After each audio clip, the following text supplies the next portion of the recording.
നമുക്കറിയാം 23-ാം തീയതി നമ്മുടെ പ്രധാനമന്ത്രി ശ്രീ നരേന്ദ്രമോദിജി തിരുവനന്തപുരത്ത് വരികയാണ്.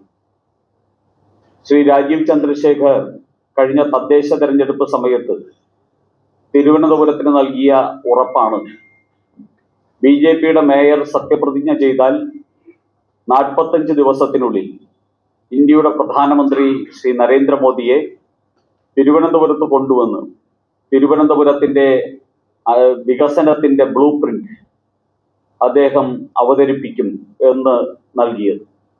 ആ വാക്ക് പാലിച്ചിരിക്കുകയാണ്. 45 ദിവസം എടുത്തിട്ടില്ല.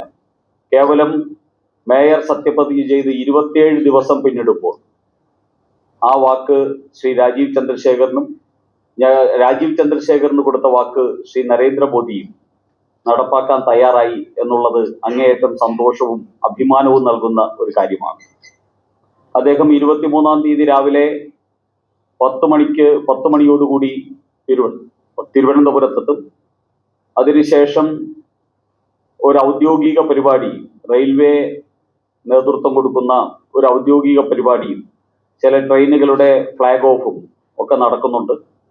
അത് പുത്തരിക്കണ്ടം മൈതാനത്തിലാണ് ഞങ്ങളുടെ പരിപാടി നടക്കുന്നത്.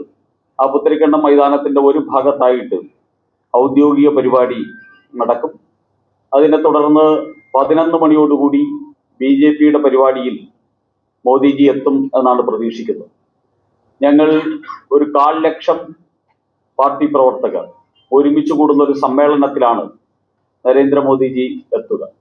അദ്ദേഹം വരുന്ന വഴിയിൽ അദ്ദേഹത്തിന് ആവേശോജ്വലമായിട്ടുള്ള സ്വീകരണം, റോഡ് ഷോ എന്ന നിലയിൽ BJP പ്രവർത്തകർ തിരുവനന്തപുരം നഗരത്തിൽ അദ്ദേഹത്തെ സ്വീകരിക്കും. ആ സ്വീകരണത്തെ തുടർന്നാണ് അദ്ദേഹം കേന്ദ്ര സർക്കാരിന്റെ ഔദ്യോഗിക പരിപാടിയിൽ പങ്കെടുക്കുക. അതിനുശേഷം പാർട്ടിയുടെ ഈ 25,000-ഓളം വരുന്ന പ്രവർത്തകർ പങ്കെടുക്കുന്ന സമ്മേളനത്തിൽ പങ്കെടുക്കും.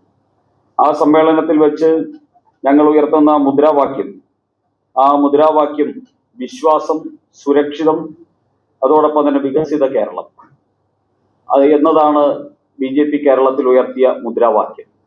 വിശ്വാസത്തെ സംരക്ഷിക്കുക എന്നുള്ളത് പരമപ്രാധാന്യമാണ്.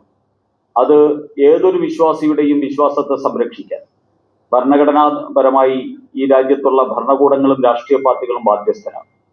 ദൗർഭാഗ്യവശാൽ കേരളത്തിൽ ഹിന്ദു സമൂഹത്തിന്റെ, പ്രത്യേകിച്ച് ശബരിമല വിശ്വാസികളെ അങ്ങേയറ്റം ചൂഷണം ചെയ്യുകയും എന്തിനേറെ കൊള്ള പോലും നടത്തുന്ന ഭരണകൂടമായിട്ട് പിണറായി വിജയന്റെ ഭരണകൂടം മാറിയിരിക്കുന്നു. പിണറായി വിജയന്റെ കൂട്ടാളിയായി കോൺഗ്രസിന്റെ നേതാക്കന്മാരും ശബരിമല കൊള്ളയിൽ പങ്കാളിയാണ്. സോണിയാഗാന്ധി ഉൾപ്പെടെയുള്ളവർ ഈ ശബരിമല കൊള്ള സംഘത്തിന്റെ ഭാഗമാണ് എന്ന നിലയിലേക്കുള്ള കാര്യങ്ങൾ എത്തിയിരിക്കുകയാണ്. അപ്പോൾ CPM-ന്റെ നേതാക്കന്മാരായിട്ടുള്ള ദേവസ്വം ബോർഡ് പ്രസിഡന്റുമാരും കോൺഗ്രസിന്റെ അനിഷേധ്യ നേതാവായിട്ടുള്ള സോണിയയും ഉൾപ്പെടെ എല്ലാവരും ഇടപെട്ടിരിക്കുന്ന ഒരു കൊള്ള സംഘമായിട്ട്, ശ്രീ രാജീവ് ചന്ദ്രശേഖറിന്റെ ഭാഷയിൽ പറഞ്ഞാൽ CPM കോൺഗ്രസ് കുറവ സംഘമായിട്ട് മാറിയിരിക്കുന്നു ഈ കൊള്ള സംഘം. ഇതിനെതിരായിട്ടുള്ള ഒരു സമരം നടന്നുകൊണ്ടിരിക്കുന്നു.